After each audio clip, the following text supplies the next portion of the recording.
Hello and welcome to बवाल banking classes. तो आज से हम लोग शुरू करेंगे पीआईबी का समरी। तो ये अप्रैल का मिनिस्ट्री ऑफ फाइनेंस के जितने भी प्रेस रिलीज थे उन सब की समरी है। सबसे पहले disclaimer that this video is for educational purposes only. Copyright disclaimer है, आप पॉज करके पढ़ सकते हैं। सबसे पहले आते हैं जीएसटी के ऊपर। Second highest monthly gross GST revenue collection in March at 1.78 lakh crore. जो ईयरली ग्रॉस रेवेन्यू है वो 20.18 लाख, यानी कि जो ये बात हो रही है 23-24 की, ठीक है। अभी 24-25 चल रहा है फाइनेंशियल ईयर। 23-24 में 20.18 लाख, जो कि 11.7% ग्रोथ थी और 13.4% किस पे थी, नेट बेसिस से। नेट और ग्रॉस दोनों में डिफरेंस होता है। नेट का मतलब होता है कि जितना टोटल जीएसटी आया उसमें से कुछ रिफंड भी तो होगा ना, जब लोग क्लेम करेंगे तो वो हो जाता है आपका, बचा हुआ जो होगा वो नेट हो जाएगा ग्रॉस में से कम होने के बाद। Gross GST revenue for March 2024 witnessed the second highest collection over at 1.78 lakh crore with a 11.5% year on growth. तो मार्च 24 का जो, ये देखिए अप्रैल की बात हो रही है ना ये, तो जो मार्च 24 में जो जीएसटी था 1.78 लाख करोड़ आया था, यानी कि पिछले साल जो इस टाइम का था उसके कंपैरिजन में 11.5% ईयर ऑन ग्रोथ देखा गया था। Strong consistent performance in physical year 23-24। तो जो फाइनेंशियल ईयर 23-24 था उसमें एक सबसे बड़ा माइलस्टोन क्या हुआ कि पूरे साल में टोटल कलेक्शन कितना हुआ, 20 पॉइंट। देखिए आप बस ये फिगर याद रख लीजिए, क्योंकि जो ये मंथली जीएसटी वाला डेटा है ये तो हर महीने नया नया आता रहा है, कितना हुआ, कब हाईएस्ट कब लोएस्ट, तो वो आपको याद हो जाएगा धीमे धीमे। मेन क्या याद रख लीजिए कि 20.18 लाख करोड़ टोटल 23-24 का जीएसटी कलेक्शन था। याद कर लीजिए, ऐसे भी याद कर सकते हैं 2018 उसमें बीच में पॉइंट लगा लीजिए, ऐसे याद कर सकते हैं। इसका टोटल इंक्रीज कितना, 11.57% पिछले साल के, ठीक है। इसमें मंथली कितना आया, 1.68, और पिछले साल उससे मतलब 22-23 में कितना था, 1.5 लाख करोड़ पर मंथ, और उसके बाद कितना हो गया 23-24 में 1.68। ये एवरेज है, कभी ज़्यादा कभी कम, ऐसा होता है। उसके बाद इसका ब्रेकडाउन इन्होंने बताया कि इसमें से सीजीएसटी कितना है मार्च का सिर्फ, तो मार्च में देखिए 34,532 करोड़ सीजीएसटी है, एसजीएसटी दिया है, आईजीएसटी, ये इतना इंपॉर्टेंट नहीं है। फिर इस तरह पूरे साल का इन्होंने दिया है एवरेज कि सीजीएसटी टोटल पूरे 23-24 में कितना कलेक्ट हुआ, 3,75,710 करोड़, एसजीएसटी 471,195। ये याद करने की आवश्यकता नहीं है, बस डेटा इसलिए दे देते हैं कि नियर अबाउट आइडिया रहेगा तो एग्जाम में सिंपल होता है। CBDT signs record number of 125 APA. अभी advance pricing agreement central board of direct taxes जो है उसने साइन किए 125। तो सबसे पहले तो ये समझिए कि एक फॉर्मल अग्रीमेंट होता क्या है, ठीक है। तो एपीए यानी एडवांस प्राइसिंग एग्रीमेंट क्या होता है, जो टैक्स पेयर और जो टैक्स अथॉरिटी है उसके बीच में ट्रांसफर प्राइसेस जो होते हैं उसके लिए होता है। ये क्या करता है बेसिकली, ये जो ट्रांजिशन प्राइस होता है ना उसमें टैक्स अथॉरिटी द्वारा चैलेंज किया जाता है। फॉर एग्जांपल जैसे विद इन इंडिया हो रहा है तो अलग बात है, लेकिन आउटसाइड इंडिया में मान लीजिए यूएस कनाडा कहीं से भी सामान आ रहा है या वहाँ जा रहा है, तो जो टैक्सेशन पॉलिसीज़ हैं, जो डबल टैक्सेशन हो जाता है, जो डीटीटी भी बोलते हैं, डीटी भी बोलते हैं, उस चक्कर में डीटीए आप सुना होगा ना, double tax avoidance DTA agreement होते हैं, डीटीए। तो उसी तरीके से ये एपीए भी होते हैं, एडवांस प्राइसिंग एग्रीमेंट, कि इसमें पहले से ही डिसाइड हो जाता है कि टैक्स कितना रहेगा दोनों पार्टीज़ का, मतलब दोनों कंट्रीज़ का, जिससे कि बाद में जो इम्पोर्टर है एक्सपोर्टर है उसको किसी तरह की कोई समस्या ना आए। तो central board of direct taxes यानी सीबीडीटी ने क्या किया है, 125 एडवांस प्राइसिंग एग्रीमेंट 23-24 में यानी फिजिकल ईयर 23-24 में साइन किए हैं, जो कि इंडियन टैक्स पेयर के साथ हैं, जिसमें से 86 यूनिलैटरल हैं और 39 बायलैटरल हैं। अब देखिए इसमें दो ही दिए हैं, लेकिन एक्चुअली में ये 3 तरह के होते हैं। एक होता है यूनिलैटरल एडवांस प्राइसिंग एग्रीमेंट, एक होता है बायलैटरल एडवांस प्राइसिंग एग्रीमेंट, एक होता है मल्टीलैटरल एडवांस प्राइसिंग एग्रीमेंट। ये आपको देखिए नाम से समझ में आ रहा है। यूनिलैटरल क्या है, सिर्फ एक सिंगल पार्टी, यानी हमने एक तरफा उसको बात कर ली और एग्रीमेंट हुआ है। बायलैटरल क्या है, जब दोनों कंट्रीज इन्वॉल्व हो। और मल्टीलैटरल क्या है, जब कई कंट्रीज उसमें इन्वॉल्व हों और कोई एक ऐसे एग्रीमेंट पर पहुंचे कि हम इतना टैक्स रखेंगे। जैसे इंडिया और मॉरिशस में ऐसा बहुत होता है, डबल टैक्सेशन की वजह से उससे इंडिया को काफ़ी लॉस भी होता है। उसके बाद द BAPA यानी bilateral advance pricing agreements were signed as a consequence of entering into mutual agreements with India's treaty partners namely Australia. देखिए किस किस के साथ, मतलब कुछ एग्जाम्पल दिए उन्होंने, Australia, Canada, Denmark, Japan, Singapore, UK, US, इन सब के साथ बायलैटरल है, ठीक है, इंडिया का।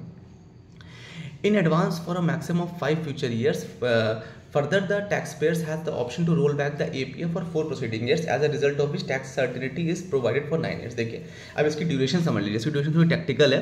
टोटल 9 ईयर्स होता है। कैसे? 5 साल का तो अग्रीमेंट होता ही होता है, और अगर चाहे जो साइनिंग अथॉरिटीज़ हैं, अगर वो चाहे तो वो रोल बैक कर सकते हैं 4 साल का, मतलब पिछले 4 साल का भी कवर कर सकते हैं। तो टोटल कितने साल होगा? 9 साल का। इन टोटल 9 साल का अग्रीमेंट होगा। एक अग्रीमेंट होने से करीब 9 साल का फायदा होता है।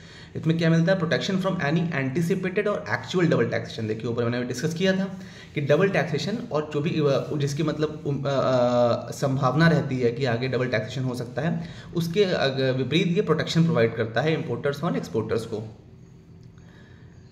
The provision figures of direct tax collection for the financial year 23-24 show that net collection are at 19.58 lakh crore compared to 16.64। ये देखिए ये पूरा इन्होंने पूरा नेट डायरेक्ट टैक्स कलेक्शन कितना हुआ है वो बताया हुआ है, डेटा इन्होंने दिया हुआ है। तो जो प्रोविजनल फिगर्स 23-24 की वो ये बता रही है कि 19.58, जीएसटी कितना था? 20.18, डायरेक्ट टैक्स कितना हो गया नेट? 19.58, ठीक है। उससे पिछले साल कितना? 16.64। तो ग्रोथ कितनी होगी? 17.70। सारी फिगर्स आपके धीमे धीमे दिमाग में बैठ जाएंगे, क्योंकि इतनी बार आएंगे, जब तक एग्जाम आएगा आपके सब दिमाग में बैठा होगा। The budget estimate for direct tax revenue in the union budget of 23-24 were fixed at 18.23। देखिए अब इसको टेक्निकल समझिएगा। जो 23-24 में बजट एस्टिमेट था डायरेक्ट टैक्स रेवेन्यू का, देखिए एस्टिमेट होता है ना गवर्नमेंट का, कि हर बजट में होता है कि कितना उससे डायरेक्ट टैक्स रेवेन्यू आया, तो उनका एस्टिमेट कितना था? 18.23। बाद में इसको रिवाइज करके 19.45 कर दिया गया, और एक्चुअल में देखिए कितना हुआ? 19.58। तो उससे भी 15,000 करोड़ ज़्यादा ही हो गया है, ठीक है। पहले कितना था? 18-23 की उम्मीद थी, फिर 19-45 का एस्टिमेट किया, और फिर एक्चुअली में कितना हुआ? 19-68, ठीक है। तो इसमें कि तो कितना 7.4% का बजट एस्टिमेट से इनका ओवर हो गया। रेवेन्यू एस्टिमेट से कितना हुआ? 0.67%। द ग्रॉस पर्सनल, ये देखिए पर्सनल इनकम टैक्स में जानबूझ के डाल देता हूँ क्योंकि इसमें आप लोग को इंटरेस्ट होता है तो आपको याद रह जाता है ये। तो पर्सनल इनकम टैक्स, इसके साथ में एसटीटी क्या होता है? Security transaction tax. जो भी ट्रेडिंग होती है, मतलब बॉन्ड शेयर का जो खरीद फरोख्त होती है मार्केट में, सेकेंडरी मार्केट में, उसमें जो टैक्सेशन लगता है उसको बोलते हैं एसटीटी, यानी सिक्योरिटी ट्रांजैक्शन टैक्स। ये भी काफ़ी मोटी रकम होती है गवर्नमेंट के लिए। तो सिक्योरिटी ट्रांजैक्शन टैक्स और पर्सनल इनकम टैक्स, इन दोनों का ग्रॉस टोटल कितनी इनकम हुई 23-24 में? 12.01 लाख करोड़, यानी 12 लाख करोड़ लगभग हुआ है, जो कि पिछले साल से 24.26 ज़्यादा है परसेंट में। इसके बाद ये आगे फिर डेटा ही दिया हुआ है कि 10.44 है, जो कि 25.23 ज़्यादा हो गया है। अब आते हैं DFS secretary doctor Vivek Joshi chairs a half day workshop with law enforcement agencies and startups and fintech system. इस न्यूज़ को डालने का सिर्फ इतना रीज़न है क्योंकि इसमें डीएफएस के सेक्रेटरी का नाम दिया डॉक्टर विवेक जोशी। अभी इनका नाम आगे भी कई न्यूज़ में आएगा।